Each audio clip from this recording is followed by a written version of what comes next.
Prontinho.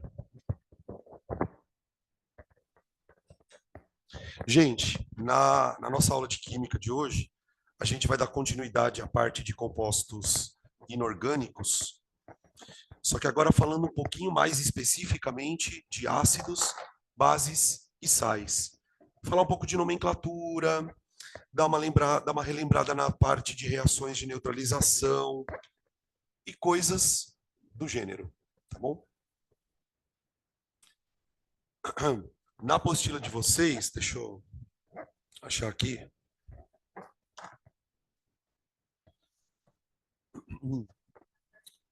É a parte 2, de compostos inorgânicos.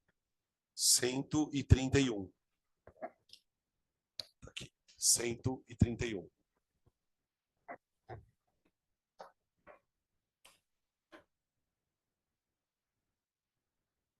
Compostos inorgânicos. Então, na aula da semana passada, né, que a gente dividiu esse assunto em duas partes, a gente falou de dissociação, falamos de ionização, falamos do conceito de eletrólito, o que faz um eletrólito ser forte e fraco, tudo meio genérico. Agora a gente vai separar os eletrólitos em categorias. Tá aqui. Questão número 1. Indique o nome dos sais e equacione os processos de dissociação em água. Eu coloquei aqui 5 sais e a gente vai ter que imaginar o processo de dissociação deles em água. Então vamos lembrar algumas coisas aqui sobre isso, gente. Eu vou aproveitar a questão e vou fazer um resumo de algumas coisas que seria interessante da gente lembrar sobre sais. Então, se você quiser anotar no caderno, acho que vale mais a pena. Depois a gente resolve a questão. Então, o que eu preciso lembrar de sal, gente? O sal, ou sais, eles são compostos iônicos.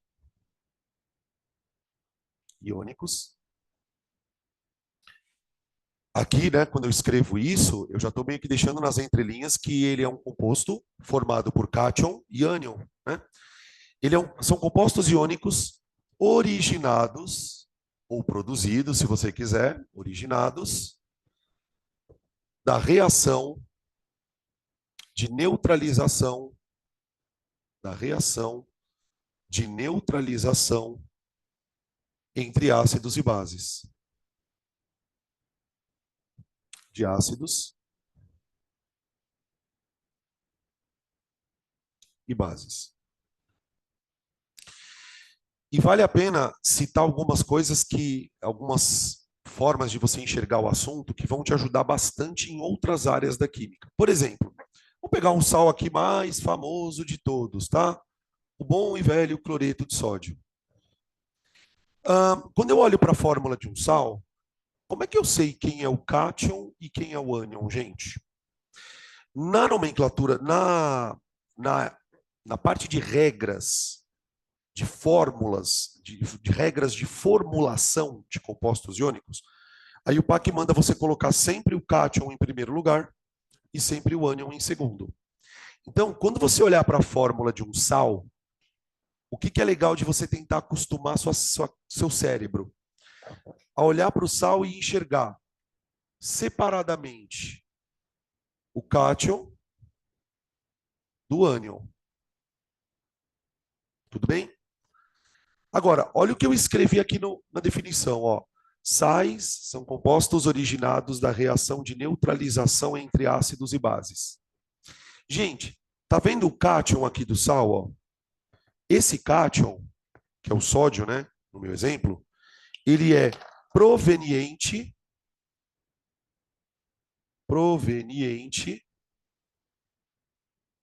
da base.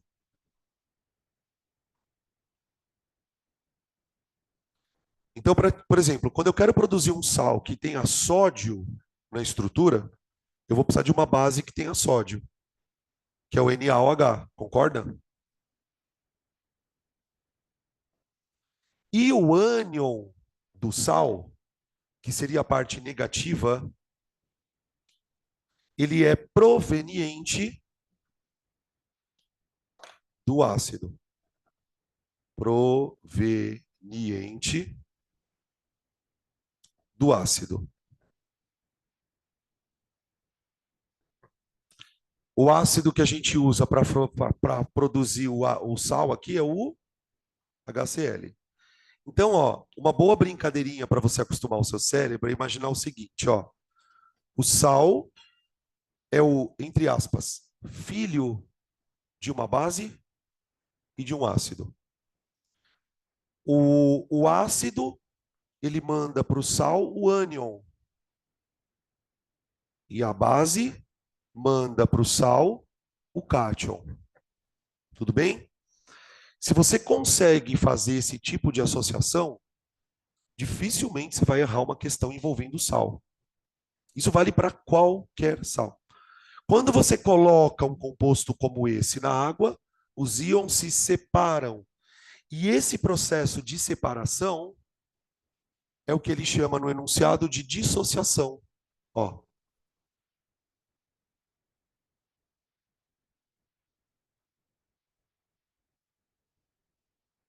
Ok?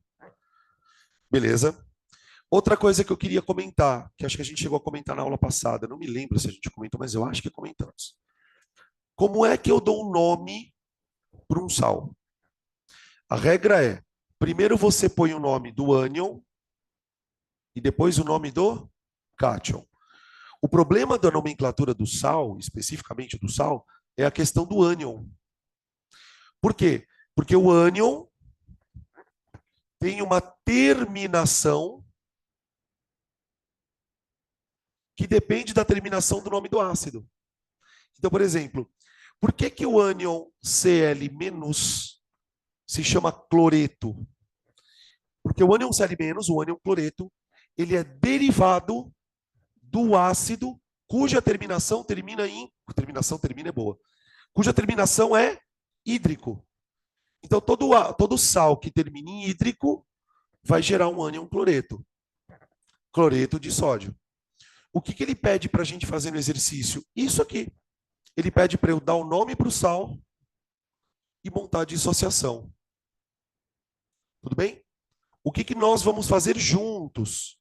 Eu vou pegar o sal, desmontar ele, ver quem é a base, ver quem é o ácido e dar o nome. Tudo bem? E tem mais uma coisa que eu preciso contar para vocês aqui.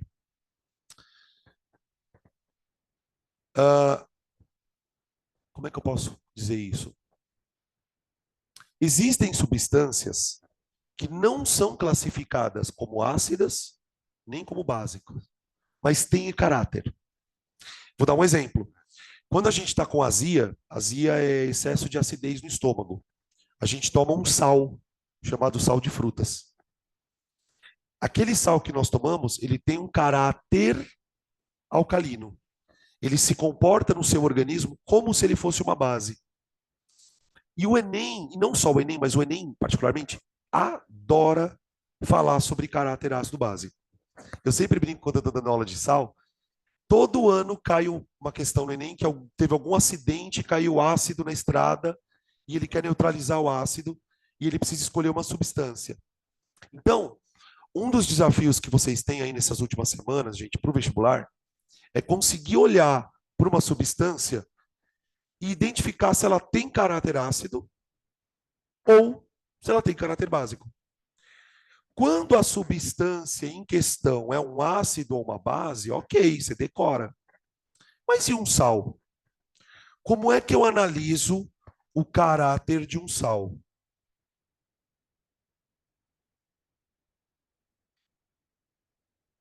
O caráter do sal, ele pode ser ácido, básico ou neutro. Existem alguns sais.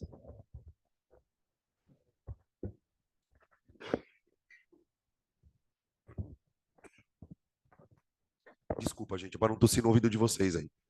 Ó, existem sais que quando você coloca em água, vão deixar o meio mais ácido. Existem sais que quando você coloca em água, vão deixar o meio mais básico. E existem sais que não têm esse tipo de comportamento. Qual é o truque para você descobrir o caráter de um sal? O truque é o seguinte: você olha para a fórmula do sal, ok? E identifica o cátion e o ânion. Identificamos. Aí você vai identificar quem é a base que deu origem ao cátion e quem é o ácido que deu origem ao ânion. Identificamos. E aí, finalmente, o que você vai fazer? Você vai olhar para essa base, para esse ácido, vai classificá-los em fortes ou fracos. E aqui tem um problema, né? Que eu tenho que memorizar.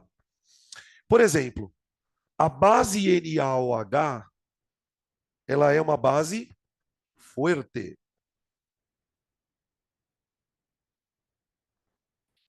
Então eu digo assim, ó, o cloreto de sódio, presta atenção nessa frase, tá? Ó, o cloreto de sódio é um sal cujo cátion vem de uma base forte. Entenderam? Tá. Aí eu faço a mesma coisa com o ânion. O ânion desse sal é o Cl-, cujo ácido de origem é o HCl, que também é forte.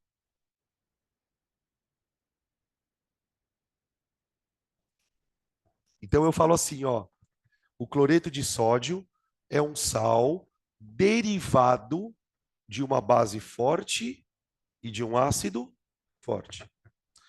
Quando um sal for derivado de ácido e base fortes, significa que o caráter dele será neutro. O caráter de um sal é o caráter daquilo que for mais forte. Então, se o sal for oriundo de uma base forte, ele vai ter caráter básico. Se ele for oriundo de um ácido forte, ele vai ter caráter ácido. Se ele for oriundo dos dois fortes, ele terá caráter neutro. A gente vai praticar tudo isso aqui na primeira questão, tá? Vai ser uma revisão gigante de sal. Vamos dissociar, dar nome, procurar o ácido, procurar a base, classificar e ver o caráter do sal.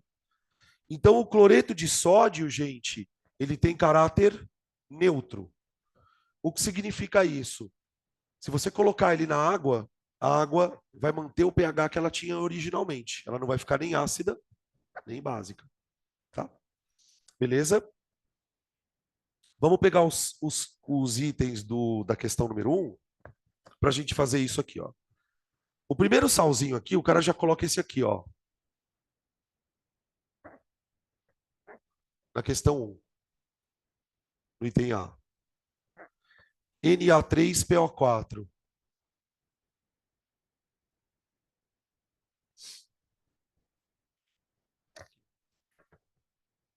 Essa parte ela é meio pentelha, gente, pelo seguinte: você tem que lembrar a carga, tá? Ó, o sal Na3PO4, ele tem o cátion, que é o sódio. O cátion é o sódio, que tem carga mais 1. Quem que é o ânion? O ânion é o PO4. 3 menos. O ânion tem carga 3 menos e o cátion tem carga 1 mais. Tá. Então, na hora que esse sal dissociar, ele vai liberar o quê? Ele vai liberar 3Na+, são 3. Vocês percebam sempre o seguinte, né, pessoal? A soma das cargas sempre vai dando zero. Ó, 3Na+, mais PO4, 3 menos. Dissociou? Dissociou. Quem é o ácido que deu origem a esse ânion? Vou dar uma dica, tá, gente? A carga do ânion é o número de hidrogênios que o ácido tinha antes de ser ionizado. Então, se o PO4 é um ânion que tem carga -3, é porque o ácido que deu origem a ele é o H3PO4.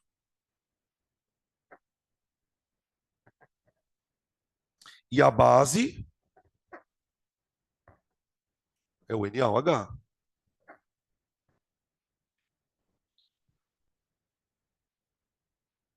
Tudo bem? Vamos dar nome para o sal.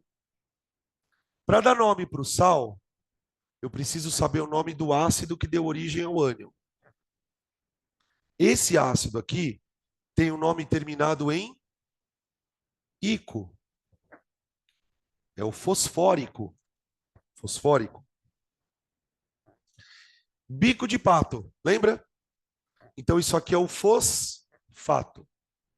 Então o nome do sal fica fosfato de sódio.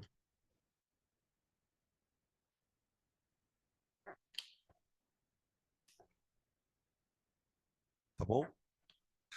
Então eu te falo assim, ó, o fosfato de sódio é obtido pela neutralização do ácido fosfórico com o hidróxido de sódio. Tudo bem? Agora, se eu jogar esse sal na água, será que ele vai ter um comportamento básico, ácido ou neutro? Eu vou classificar, entre aspas, né, os pais dele. Vamos classificar aqui, ó. A mãe dele é uma base forte. A mãe é forte.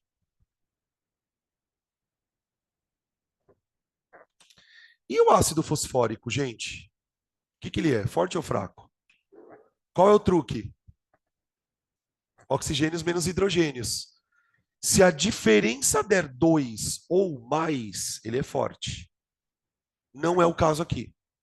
O ácido fosfórico é um ácido fraco. Então ele puxou a mãe ou o pai? A mãe. O sal, ele sempre vai apresentar o caráter daquilo que for mais forte. Então, se ele é oriundo de uma base forte, ele vai ter um caráter básico.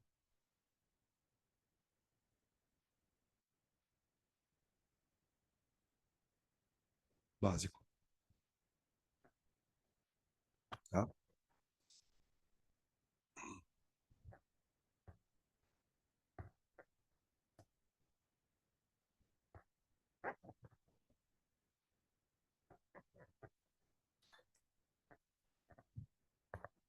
Próximo sal. Vou escolher um. Eu não vou fazer todos não, tá, gente? Deixa eu escolher um bom aqui. Puta, tem um bem bom aqui, ó.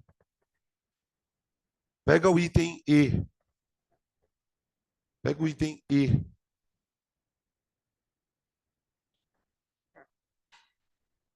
E. NH42. Olha só isso aqui, mano. 42. CO3.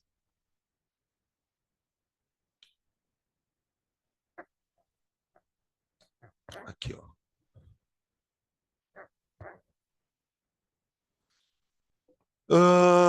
O cátion. Isso aqui, ó. Isso aqui é o ânion. Cuidado com as cargas, tá, gente? Tá vendo que o NH4 ele está entre parênteses com o número 2? Então significa que eu tenho dois NH4s. O CO3 ele tem que carga? 2 menos. E o NH4 tem carga 1 mais. Vê lá que a soma está dando zero, né? São dois cátions. Bom, quem é o ácido pai dele? O ácido pai dele é o H2CO3, que é o ácido carbônico, que é fraco. Olha o truque dos oxigênios menos hidrogênios de novo, ó. E a base mãe dele é o NH4OH. É o hidróxido de amônio, que é uma base fraca também.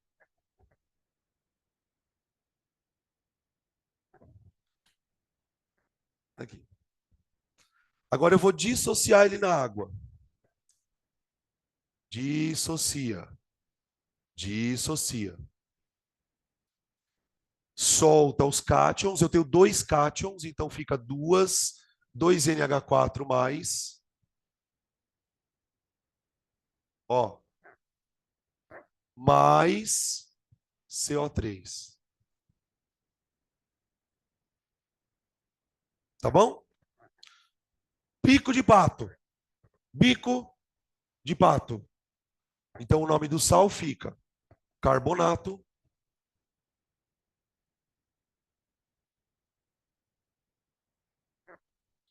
de amônio. Tá bom?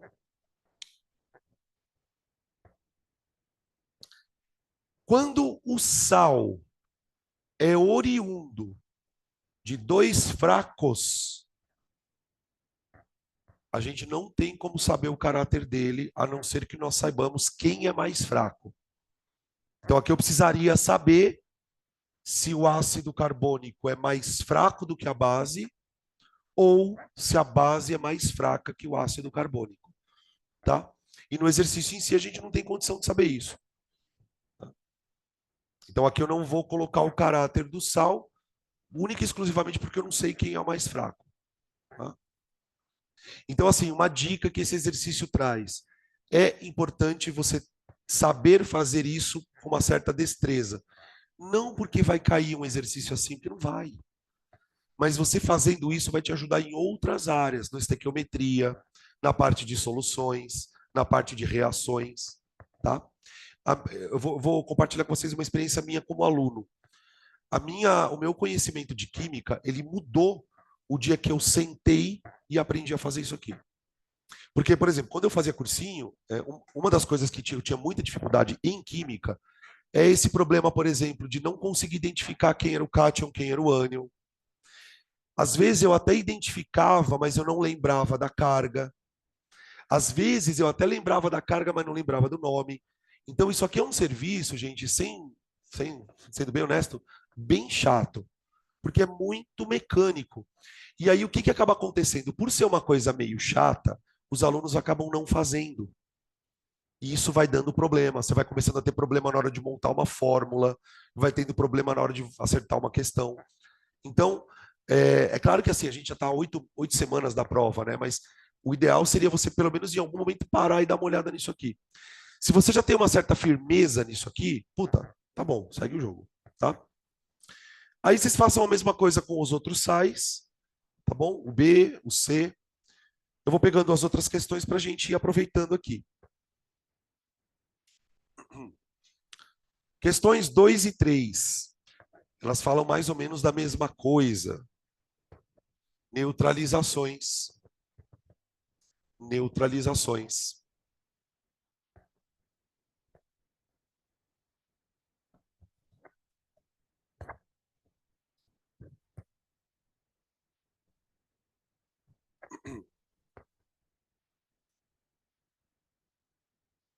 Questão número 2. Realize as neutralizações totais e forneça o nome do sal. Gente, como que acontece uma neutralização? A neutralização, ela é um tipo de reação que também é conhecida como reação de dupla troca. A reação de dupla troca, ela acontece como, normalmente?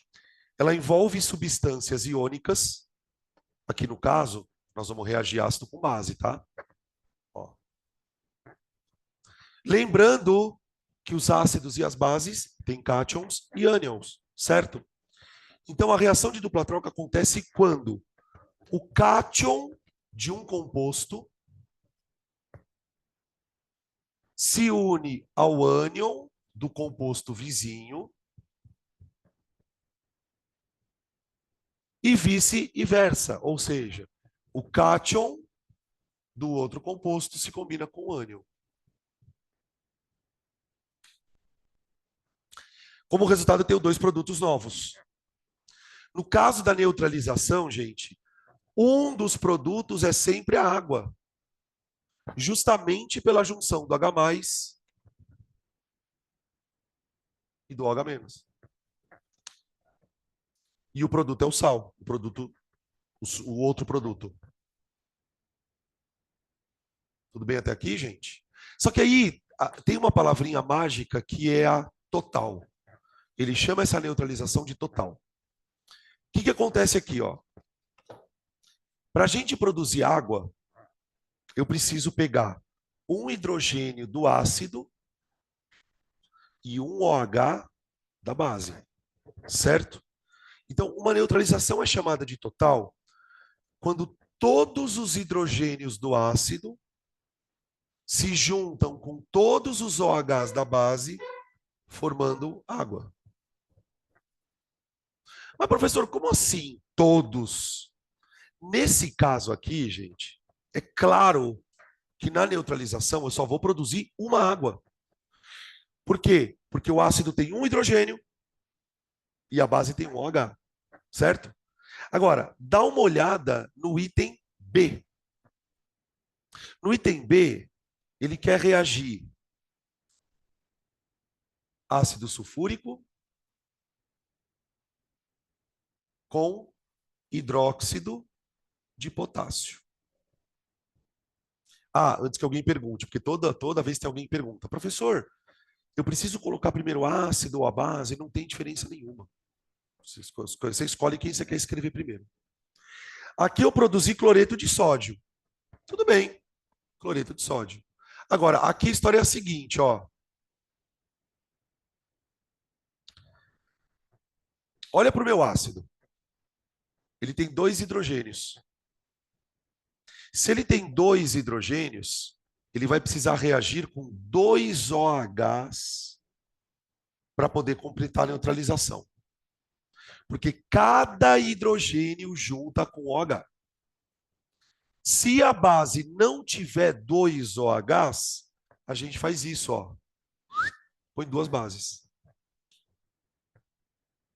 Quando você põe o 2 aqui, ó, o que você está garantindo? Que todos os hidrogênios tenham um OH para reagir. Isso eu chamo de neutralização total. E aí, eu vou produzir aqui 2 águas, né? Que, ó, faz a conta comigo. Daqui saem 2 hidrogênios. Daqui saem 2 OHs. Então, eu vou formar 2 águas.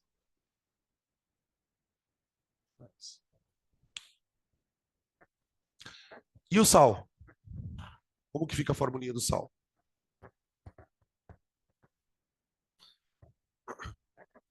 Para você montar a formulinha do sal, gente, basta você juntar tudo que sobrou ali. Ó, quando o ácido perde os 2 hidrogênios, sobra o SO4. O SO4 inteiro ele tem carga -2. -2.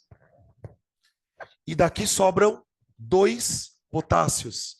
Então o sal, ele fica assim, ó, gente. K2SO4.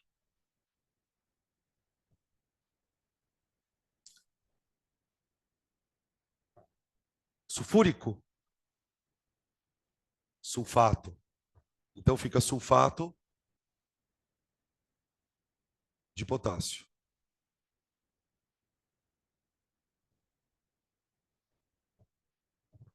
Eu não sei se vocês perceberam, mas no exercício anterior, a gente estava fazendo o contrário, né? Eu estava pegando o sal e tentando imaginar quem era o ácido e quem era a base. Então, são exercícios que a gente faz que não vão cair no vestibular, mas eles vão ajudando a tua cabeça a trabalhar rápido. Você vai te deixando ágil.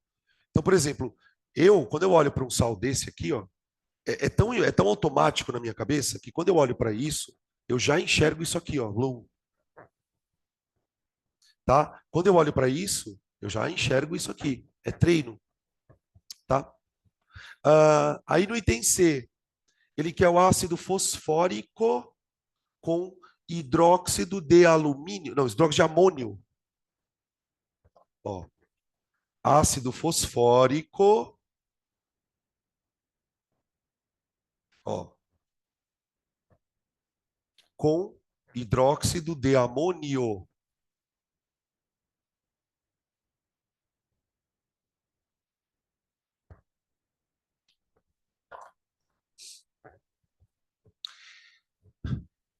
Para eu fazer a neutralização total, qual que tem que ser a proporção entre ácido e base, gente?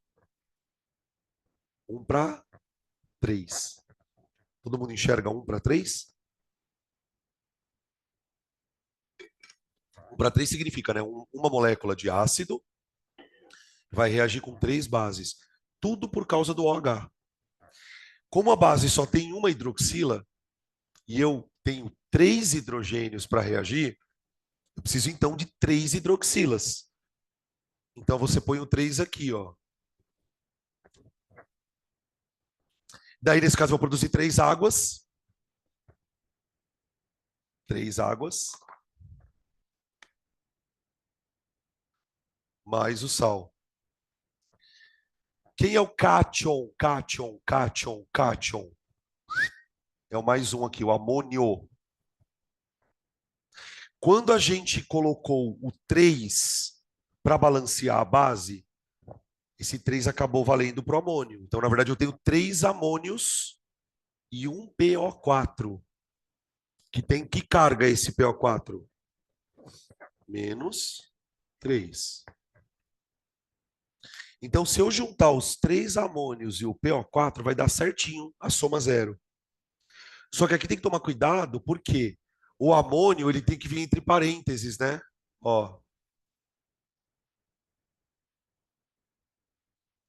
fica bem estranhona a fórmula, ó. NH4 3 vezes, dizendo que são 3 amônios, e o PO4, que é menos 3. Tá? Fosfato de amônio, fosfato de amônio. Fosfato de amônio. Fosfato de amônio.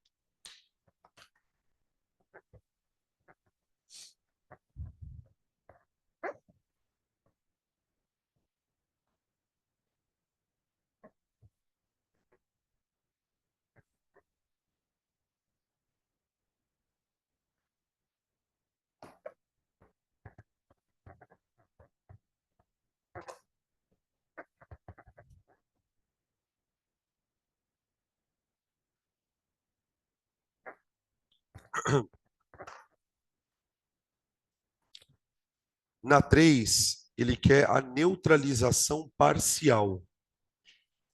Presta atenção agora qual que é a diferença. O exercício 2, ó, eu só vou escrever assim aqui em cima, ó, total. Tá? Para a gente lembrar que o que a gente fez aqui foi neutralização total. No 3, eu vou colocar parcial.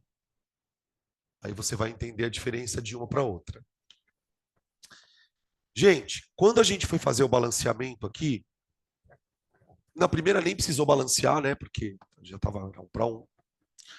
Só que quando eu olho a segunda e a terceira reações, eu percebi que para eu conseguir montar a reação, eu tive que balancear. E o meu balanceamento foi levando em consideração que a quantidade de OHs tem que ser igual a de hidrogênios. Só que o que pode acontecer? Se eu pegar, por exemplo, dá uma olhada lá no item A da questão número 3. Ele pede para a gente montar a neutralização parcial de ácido clorídrico, não, ácido carbônico, perdão, com hidróxido de sódio.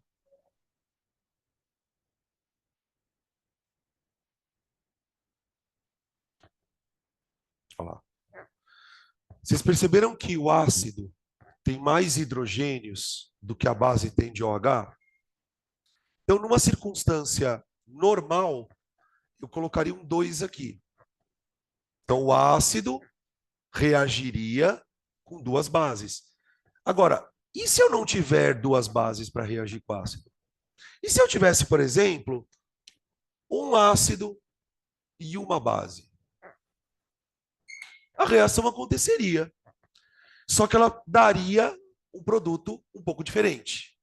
E é aí que entra o termo parcial. Porque o que acontece? Se a base só tem um OH, o ácido não vai liberar os dois hidrogênios, porque ele não tem com que reagir. Então, esse ácido ele vai sofrer uma ionização parcial. Por isso que a reação chama parcial. Então, o que vai acontecer? Tira um hidrogênio daqui. Tirei. Tirei um hidrogênio. Tira um OH daqui. Tirei. Formei o quê? Uma água. Uma água. Aí o que acontece? O que vai sobrar do ácido? Vai sobrar isso aqui, ó.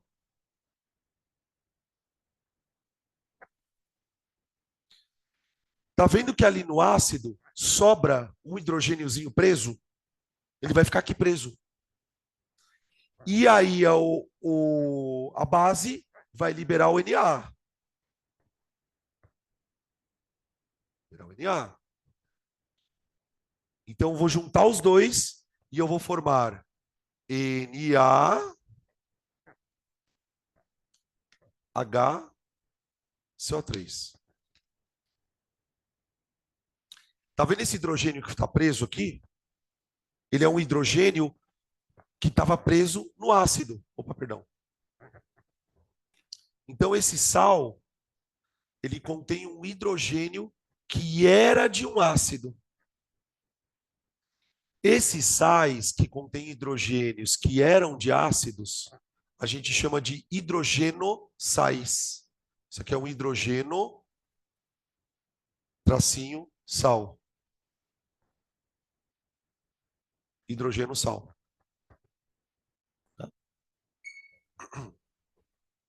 Esse hidrogênio sal é o mais famoso de todo o universo. Esse aqui, ó. Você usa ele para tirar chulé, tirar sovaco, fermento, para curar afta, para azia, para tudo isso. Tumor, não, tô brincando. Tumor não. Bicarbonato de sódio. Então, ó, vê se você entende o que essa frase quer dizer, ó.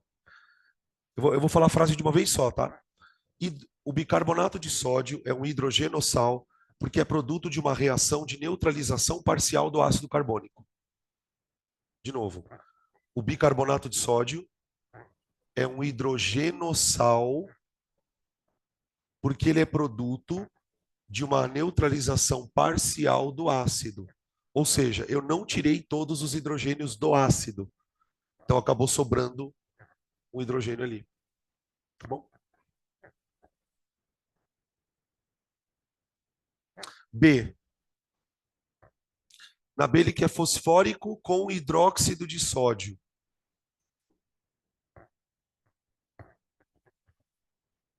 Ácido fosfórico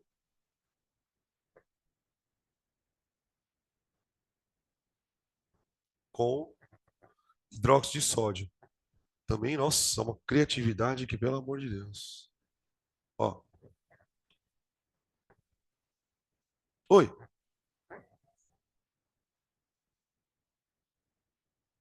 O quê?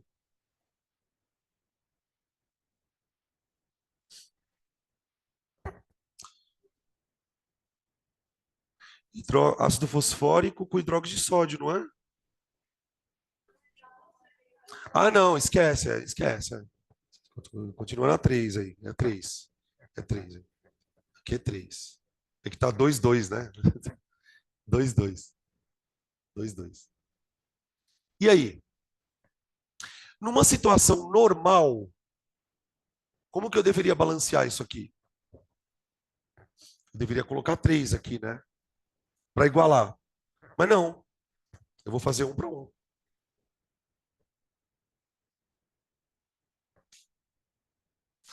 Vê, O ácido fosfórico, gente, ele tem 3 hidrogênios, mas ele só vai liberar um. Então, ó, imagina saindo daqui um hidrogênio. Eu vou formar H2PO4 menos 1. Tirei só um hidrogênio. NaOH vai liberar o Na+. Então eu formo, de novo, né? Uma água mais. Agora aqui, ó. É NaH2PO4.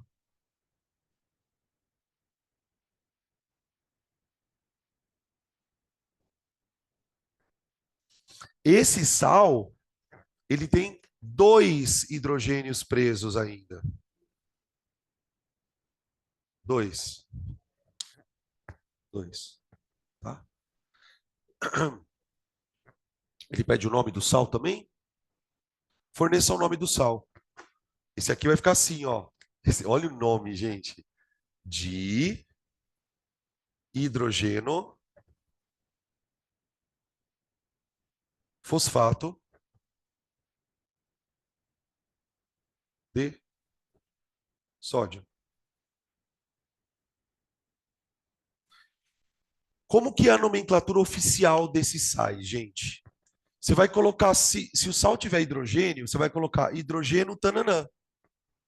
Então, por exemplo, esse sal que a gente chama de bicarbonato, na verdade, o nome químico dele é hidrogênio, carbonato de sódio. Tá vendo?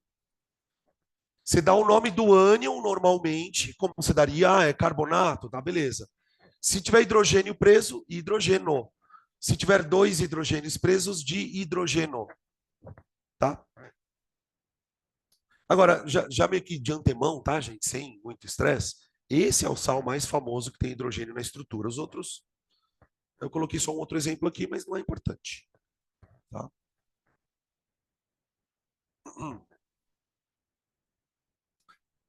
Então, essa é a 3 que na apostila está como 2.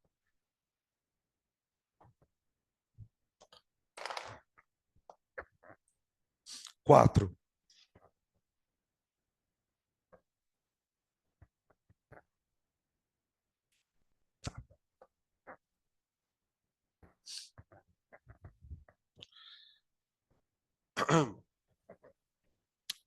Na 4, gente, a gente vai falar de caráter ácido e base de óxidos.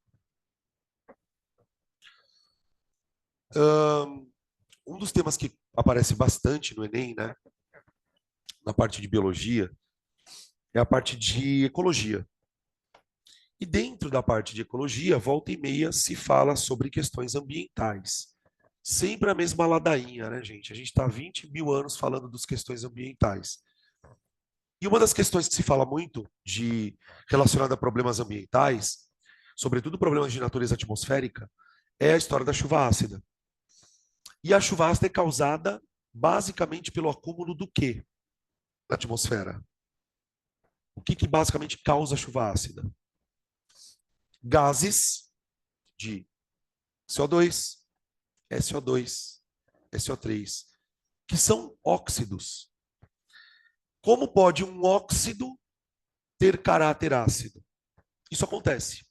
Assim como sais têm caráter ácido e básico, óxido também tem. Para eu analisar o caráter de um sal, eu tenho que olhar para o ácido e a base que deram origem a ele, né?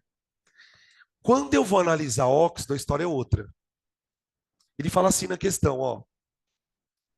É a questão 3, mas na verdade ela é 4, tá, gente? Questão 3 mais 1. Ele fala assim, ó. Determine o caráter dos óxidos a seguir. Apresente as reações que justifiquem sua escolha. Então, tipo assim, eu quero que classificar o óxido e quero mostrar o caráter dele com uma reação. Então, funciona assim, ó. Como determinar o caráter ácido-base de um óxido.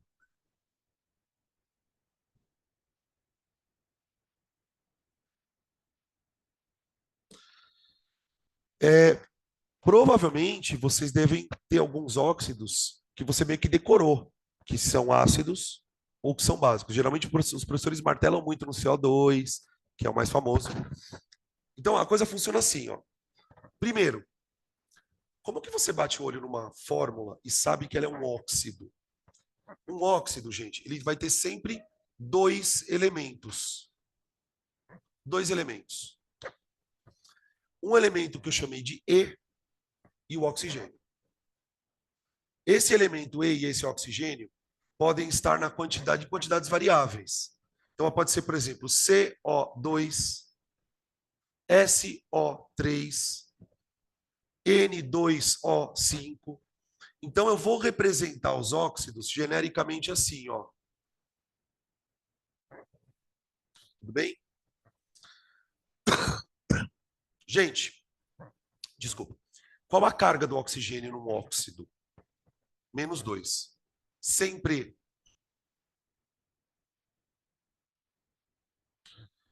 Como eu sei que a carga, a soma das cargas tem que dar zero, eu consigo facilmente descobrir a carga desse cara, tudo bem?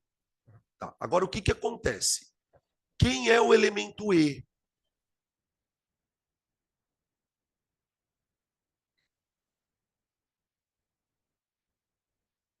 Quem é esse elemento E? Esse elemento E ele pode ser um metal, então pode ser sódio, ferro, prata, cobre, lítio, ouro, alumínio, tudo que pode metal que você pode imaginar. Ou um ametal. Por exemplo, carbono, enxofre.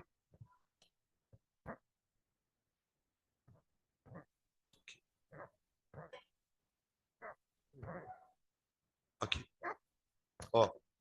O elemento E pode ser um metal ou um ametal. Tá? Quando o elemento é metal, quando o elemento é metal, por exemplo, sódio, potássio, cálcio, bário, geralmente a carga dele é pequena. Pequena. Se a carga do elemento for 1 ou 2, você pode ter certeza que esse óxido terá caráter básico. Um óxido básico, ele tem duas características que vão te ajudar a identificá-lo. O elemento é um metal com carga +1 ou +2, carga baixinha. Então, eu vou ter um óxido básico. Daqui a pouco eu explico o que significa isso. Tudo bem. Agora faz o seguinte: troca tudo que você ouviu aqui.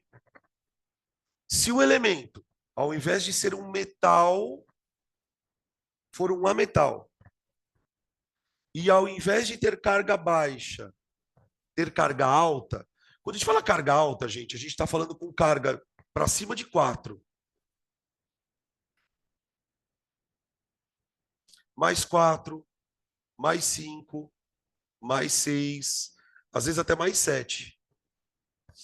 Dependendo do elemento que tem aqui, a carga dele é até alta pra cacete. Tá? Quando o teu elemento for um ametal e tiver uma carga de 4 para cima, você pode ter certeza que esse óxido vai ter caráter. Ele é um óxido de caráter ácido.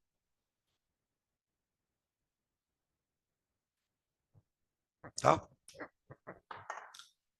O exercício em si, ele pede para a gente fazer essa identificação e escrever uma reação que mostre isso. Tá? Que é o que a gente vai fazer agora. Vamos pegar aqui alguns casos. Ó.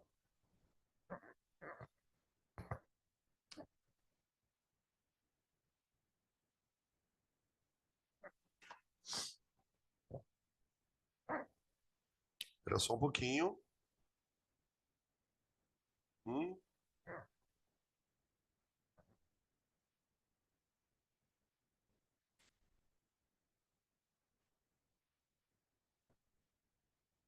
Eu vou fazer 5, tá bom? Vou fazer 5.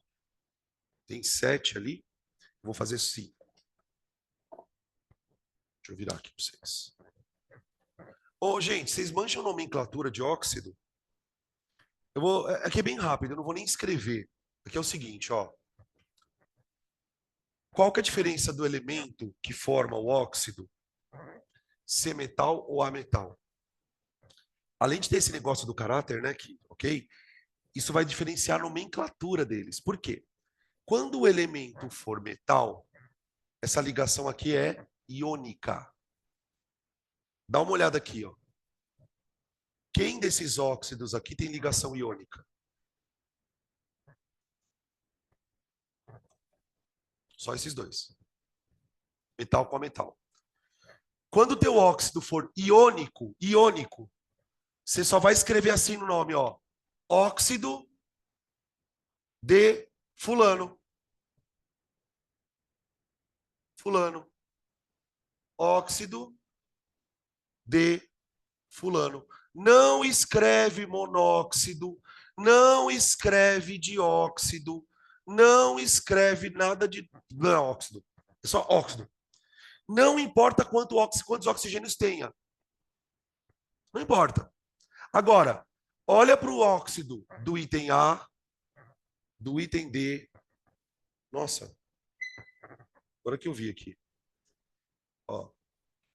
Olha para o óxido do item A, do item D e do item E. Nos óxidos do A, E, D e E, a ligação é covalente. Porque é ametal com ametal. Se a ligação é covalente, aí eu uso o prefixo. Aí fica dióxido de carbono.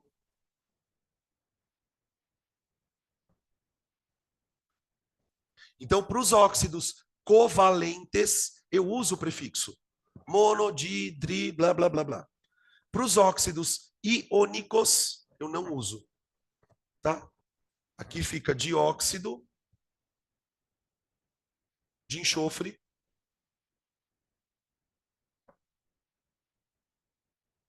e trióxido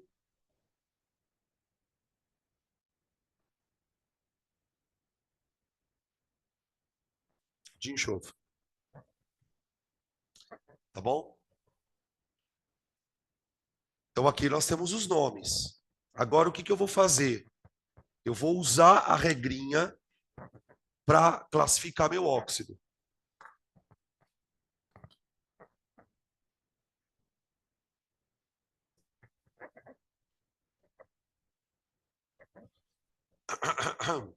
Vamos lá. Ó, dióxido de carbono. O carbono é um ametal. Vocês conseguem me dizer aqui, ó, gente, qual que é a carga do carbono? Aqui, ó. Isso. Como o oxigênio é -2, o carbono tem que ser +4. Então ele é um óxido ácido. Como é que eu provo que ele é um óxido ácido? Gente, os óxidos ácidos, quando você mistura eles com água, adivinha o que acontece? Ele se transforma num ácido. Ele se transforma em um ácido.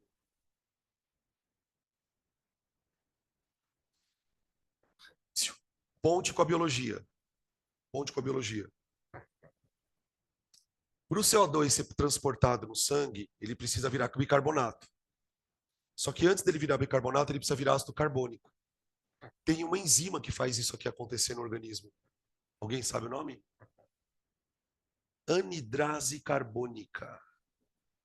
É uma enzima que atua no nosso sangue que catalisa a transformação de CO2 em H2CO3. Essa enzima é tão foda que ela faz a reação ficar 50 vezes mais rápida do que ela seria sem ela. Tá? Quando você escreve isso numa prova, por exemplo, se for uma prova uma prova discursiva, o examinador já entende que você sabe que esse óxido é ácido. Se ele é um óxido ácido, ele vai reagir com água, produzindo um ácido. Para os óxidos básicos, vale a mesma regra. Ó, eu vou produzir uma base. Que base eu vou produzir aqui, gente? É uma base que tem o potássio na fórmula. Não tem outra possibilidade. A base que tem o potássio na fórmula, gente, é o KOH. Toma cuidado, porque algumas dessas reações precisam ser balanceadas. Tá? Por exemplo, na reação aqui de cima, não. CO2 mais água dando... Agora aqui, ó, eu preciso balancear. Eu vou botar um 2 na base, ó.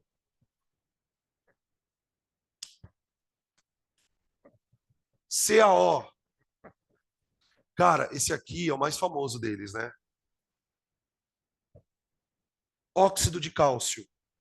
Quando reage com água, vai virar hidróxido de cálcio. Observem um pequeno detalhe aqui, gente. Quando eu fui montar a fórmula do hidróxido de potássio, eu pus KOH. Porque a carga do potássio é mais 1. Quando eu vou montar a fórmula, por exemplo, com a base do cálcio, eu já uso CaOH2. Porque a carga do cálcio é 2. Então, ficar atento, eventualmente, por exemplo, se você precisar montar uma base desse tipo, você precisa saber a carga do cátion, tá? Aqui precisa balancear também. Não, né? Não.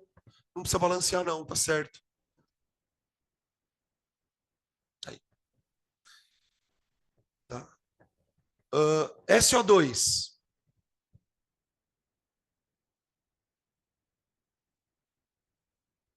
SO2. O SO2, gente, vai reagir com água e vai formar um ácido. E o SO3 também. Os dois. Tá bom? Vocês lembram quais são as fórmulas dos dois ácidos que têm enxofre?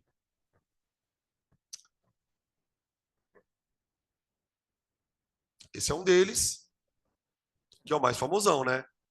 Sulfúrico. E tem um outro que é esse aqui, ó. Sulfuroso.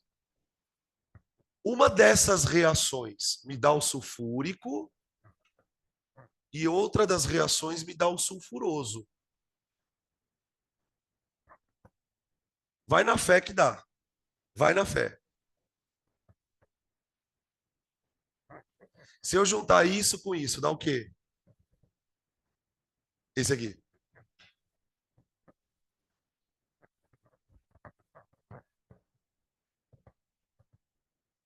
Se foda. Ó, junta os dois aqui, dá H2SO3.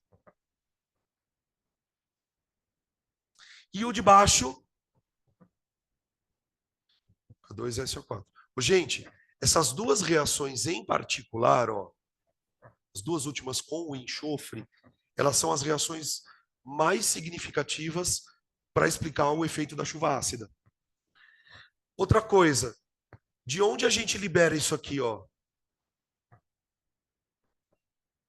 Que atividade humana libera isso? Queima de combustível fóssil. Queima de derivados do petróleo. Os derivados do petróleo são ricos em enxofre. Gasolina, querosene, diesel. Quando os caras destilam para separar os componentes do petróleo, o enxofre vem junto, contaminando, digamos assim. Quando você queima a gasolina, quando você queima o diesel, você acaba queimando o enxofre também. Quando o enxofre é queimado, ele vira isso aqui e isso aqui. E aí esses dois caras aqui vão dar origem aos ácidos da chuva ácida. Fiquem atentos, pessoal, porque quando cai óxido, geralmente a questão ela vai para a parte ambiental. Ela vai falar sobre chuva ácida. Quando é o CO2, ele pode falar sobre o efeito estufa, tá? Beleza? Tá aí.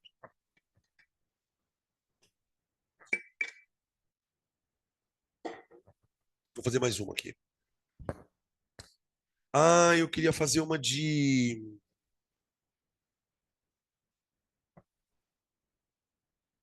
Quer ver? Deixa eu achar aqui. A questão 7. A questão 7 é uma questão que também explora um assunto que cai bastante, que é a questão dos indicadores. Questão 7.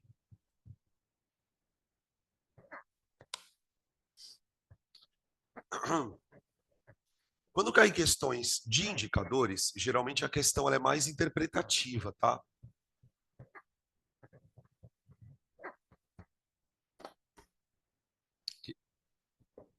Questão número 7.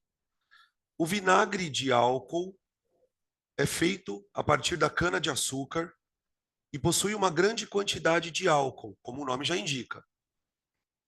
Esse tipo de vinagre tem duas diferenças marcantes em relação aos demais. O sabor é mais forte e o preço é mais baixo. Além de ser muito usado em comidas que pedem um tempero extra, essa versão do produto é a mais utilizada para substituir produtos de limpeza. Possui uma aparência transparente e um pH de 2,31. Gente, a gente vai falar sobre pH ainda, mas pH é uma medida, é um índice que avalia o nível de acidez de coisas, né? Valores de pH dessa natureza aqui indicam o quê? Soluções muito ácidas, né?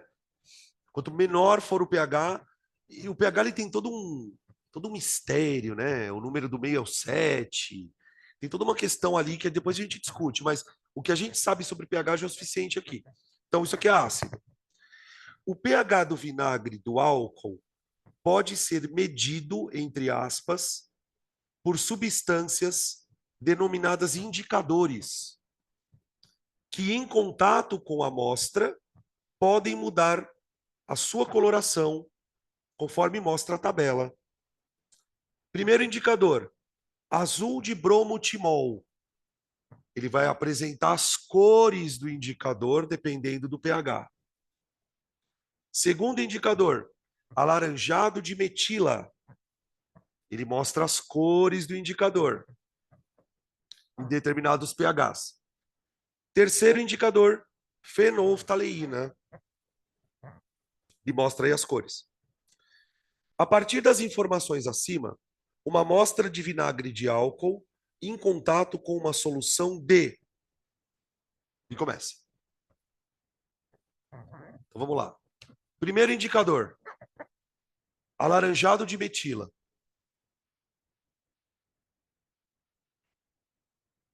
De metila. Se você colocar vinagre na solução de alaranjado de metila, que cor ela fica?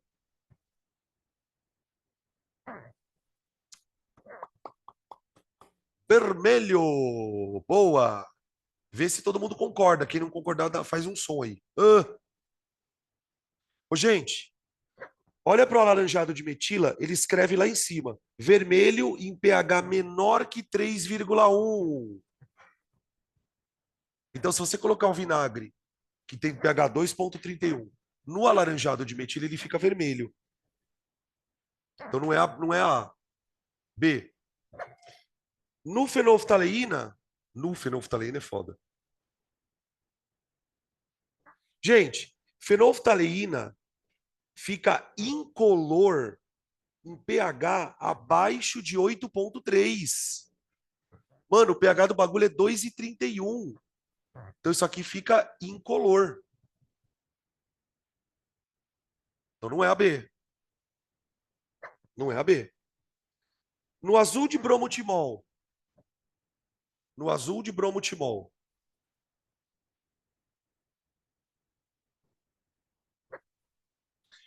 Bom, o azul de bromotimol, ele fica amarelo em pH abaixo de 6.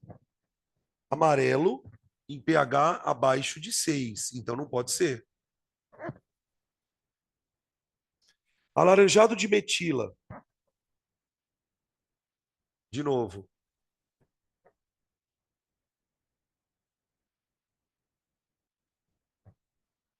Também não pode ser, né? O alaranjado de metila fica vermelho. Então não pode ser. Então por exclusão deve ser a E. As... Ah, é a A, verdade, né? Eu fui embora, né? Fui que nem uma vaca louca. Danilo do céu. Acho que isso é um sinal, né? Não é um sinal? Fala. Que horas são? Ah, então vou fazer mais uma. Dá, vamos fazer mais uma. Vamos. Oi, é só isso. É só isso. E isso é uma questão do Enem. Interpretação, literalmente interpretação. Literalmente interpretação. Assim, sendo bem exagerado, nem se o cara, mesmo que o cara nem saiba o que é pH, se você fizer uma correspondência de números, você mata a questão, tá? Aí um comentário sobre esse tipo de situação, né, gente? Chutar uma questão dessa é quase que um suicídio. Por exemplo, se você tá disputando uma carreira em que você precisa tirar aí entre 37, 38, 39 na natureza, perder uma questão dessa é muito delicado. Porque mesmo que você acerte as 38, o teu TRI faz isso aqui. Que você errou uma questão considerada fácil. Então, é difícil, essa questão no Enem é bem complicada. Você quer ver uma questão boa aqui, ó? Peraí, deixa eu achar ela aqui. Ah, essa daqui, ó. A 6. Não, não é a 6.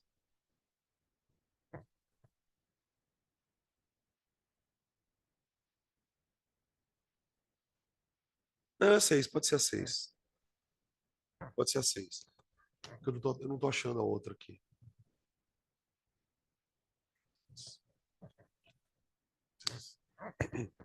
6. Uma substância sólida, cristalina. Peraí, deixa eu só virar aqui. Uma substância sólida, cristalina, branca, é adicionada em água para produzir uma solução básica. Quando um ácido forte é adicionado a essa solução, um gás é desprendido. Com base nessas informações, o sólido pode ser quem?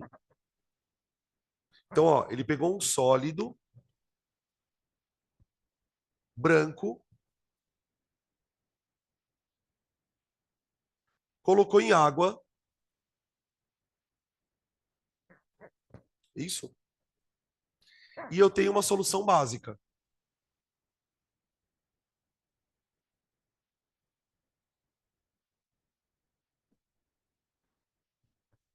Ô, gente, antes da gente continuar lendo a questão, vamos decidir quem pode ser esse sólido. Tudo bem? Vamos olhar nas alternativas. Eu tenho KCl, KOH, KNO3, K2CO3 e K2SO4.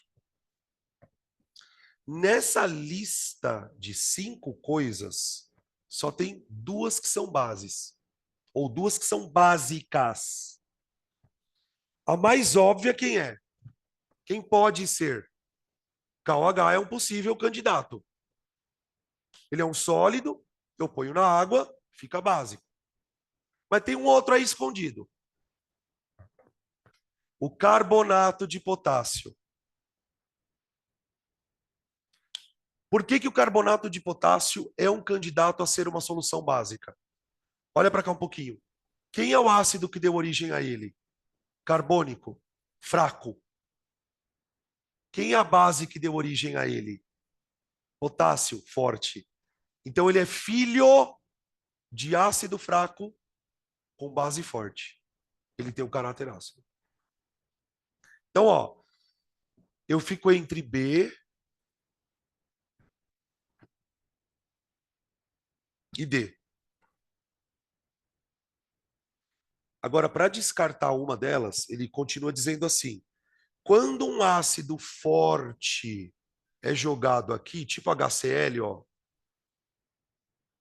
diz que solta gás. Ô, gente, se eu jogar um ácido aqui, ó, solta gás. Essa reação dá o quê? Sal e água, tá bom? Tudo bem isso? Então, por exclusão, a gente chega na alternativa D. Só que aqui eu preciso parar, gente, e fazer um comentário. Essa reação que ele está falando aqui, ó, de você pegar um ácido, jogar dentro da solução e formar gás, ela é uma reação bem famosa. Ela acontece toda vez que você jogar um ácido em cima de um carbonato. Pode ser qualquer ácido. Ele usou um forte aqui. O que que acontece aqui, ó, gente? Deixa eu contar para vocês. Ó, vou misturar um ácido forte, escolhi o clorídrico. Essa reação aqui, ó, ela não é uma neutralização, mas ela é uma dupla troca. Ela é uma dupla troca. Ó, olha o que vai acontecer. Tá vendo o potássio aqui, ó, e o cloro aqui, ó?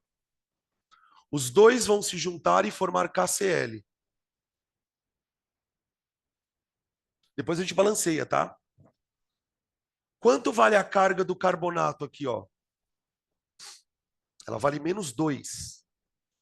Quando o hidrogênio do ácido juntar, ele vai formar isso aqui, ó, gente.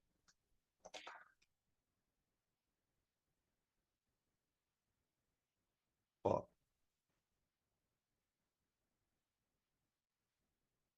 Faz o balanceamento aqui para mim, por favor.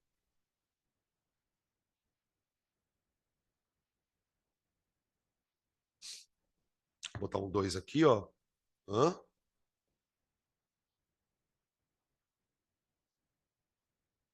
E um 2 aqui, né?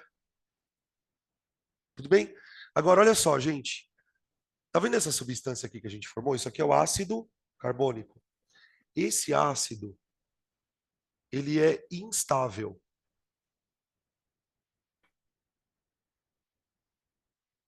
E aí o que que acontece?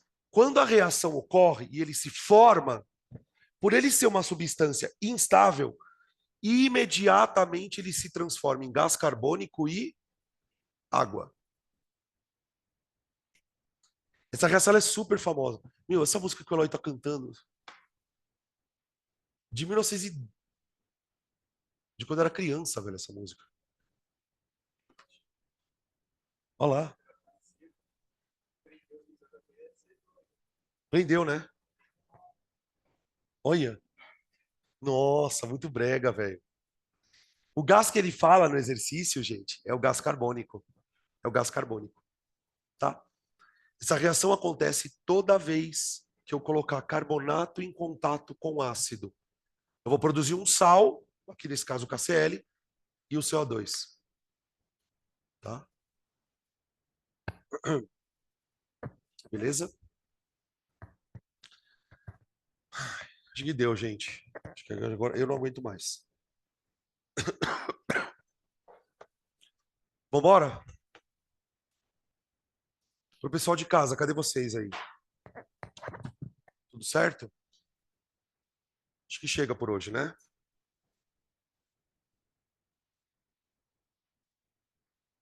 Vocês fiquem com Deus, viu? Vocês também. Bom descanso, tá? Tchau, professor. Tchau, lindona. Fica com Deus. Tchau, prof. Se cuida. Obrigado. Eu vou dormir agora. Para vocês também, gente.